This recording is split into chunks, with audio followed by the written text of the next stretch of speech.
The moment Daniel Brooks saw his wife slip a folded paper into her black clutch beside his mother's casket, he knew something was ending. Not the service, not the prayer. Something older, something quieter. The chapel in Evanston, Illinois, smelled like lilies and furniture polish. Daniel stood stiff beside the coffin, his suit sleeves hanging a little loose because he'd lost weight. He watched Lauren, his wife of 9 years, wipe her eyes, not at the casket, but at her phone. Her heel tapped, once, twice, a nervous rhythm. Then she leaned close and whispered, barely moving her lips, "We need to talk. After this." Her voice didn't shake. His hands did. That folded paper pressed against his ribs like heat. 6 months earlier, Daniel's life had already begun shrinking. He used to be a senior engineer at a mid-sized tech firm in downtown Chicago. Good salary, respect, the kind of job where people asked for his opinion in meetings.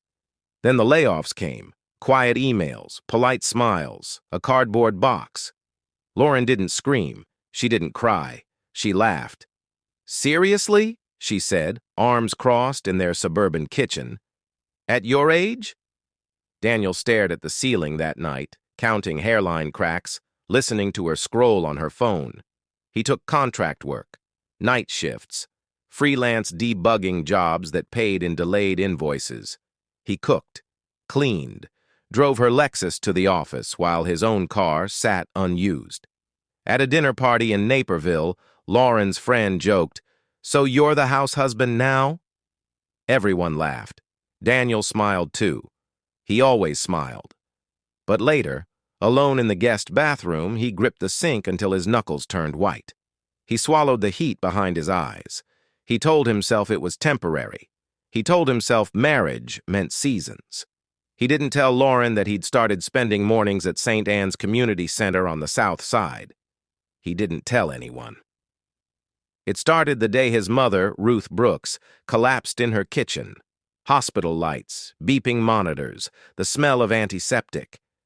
Ruth squeezed his hand and whispered, "Danny, don't let this stop you." Stop what? He found out after. Ruth had quietly funded a scholarship program for first-generation students learning coding and IT repair. Small checks, no name attached. The director at St. Anne's recognized Daniel immediately. "She talked about you," the woman said softly. "Said you'd know what to do next." Daniel didn't feel heroic. He felt hollow, so he showed up every morning. He taught basic programming, fixed donated laptops, used what little he earned to keep the program alive. He learned the names of kids who'd never owned a computer. He learned how hope sounded when it whispered instead of shouted. He never told Lauren because every time he tried, she was already annoyed. "You're always disappearing," she snapped one night. "And don't say freelance. I'm not stupid." Daniel opened his mouth, closed it. He went back to staring at the ceiling. The folded paper at the funeral burned hotter now. After the burial, Lauren didn't wait for condolences to end. She handed it to him beside the hearse. "I filed," she said. Calm, clean. "I can't do this anymore. I married potential, not whatever this is." Daniel unfolded the paper. Words blurred. Dates, signatures. "Today?" he asked. She nodded. "I didn't want to pretend." He looked past her at the fresh dirt covering his mother's grave. His throat closed. "Okay," he said. That night, alone in the house they once bought together, Daniel sat on the edge of the bed and let the silence stretch. His phone buzzed. Unknown number. "Please come to the law office tomorrow morning. It concerns your mother's estate." He almost ignored it. Before we continue, if stories about hidden truths and second chances move you, hit that subscribe button right now. And tell us where you're watching from in the comments. Let's keep going. The office overlooked Lake Michigan. Glass walls. Quiet hum. Daniel sat across from a woman in a gray suit who slid a thick folder toward him. "Your mother updated her will 3 months ago," the attorney said. "She was very deliberate." Daniel flipped pages. His breath shortened. Ruth Brooks had been a silent investor in a private tech infrastructure firm. Early, very early. The company had just been acquired. Daniel's inheritance, $500 million.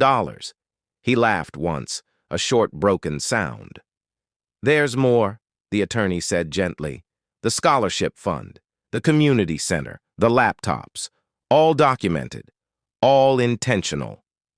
She wanted you to continue it, the attorney said, and she wanted you protected. Daniel walked out into the sunlight dizzy. His phone buzzed again. Lauren. We should talk about timelines. He stared at the screen, then at the sky. He smiled. Lauren found out 2 days later. Not from him, from the news. Local engineer inherits major stake, expands Southside Tech Initiative. She read the article 3 times, her coffee going cold. The picture showed Daniel in a worn jacket, sleeves rolled up, smiling beside a group of teenagers holding laptops. She drove to the house immediately. Daniel opened the door slowly. You lied, she said, voice sharp. You let me think you were nothing. Daniel didn't raise his voice. I didn't lie, he said. I just didn't explain. She stepped inside, eyes darting. $500 million, she whispered. You could have told me. You filed for divorce at my mother's burial, he said softly. Silence. She looked at the wall, at the floor. I didn't know, she said. That's the point. He handed her a folder. Photos, receipts, letters from students, his mother's handwriting. Lauren's hands shook as she flipped through. You were doing this? She asked. Daniel nodded. For 6 months? For longer. She sat down hard. Tears finally spilled. I thought you were hiding an affair, she said. Or gambling, or failing. Daniel crouched in front of her. I was building something, quietly, like she taught me. She looked up at him. Is it too late? Daniel thought of the ceiling cracks, the dinner party laughter, the folded paper. He smiled again, the same small smile. Yes. Months later, the St. Anne's program expanded nationwide. Applause filled a Chicago auditorium as Daniel spoke briefly, humbly. He mentioned his mother. He mentioned second chances. Lauren watched the live stream alone. She understood now. But understanding came after truth. And truth, Daniel had learned, didn't chase. It waited.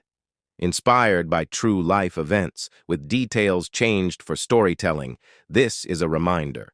Trust grows in quiet places, and sometimes the greatest wealth is revealed only after the deepest loss.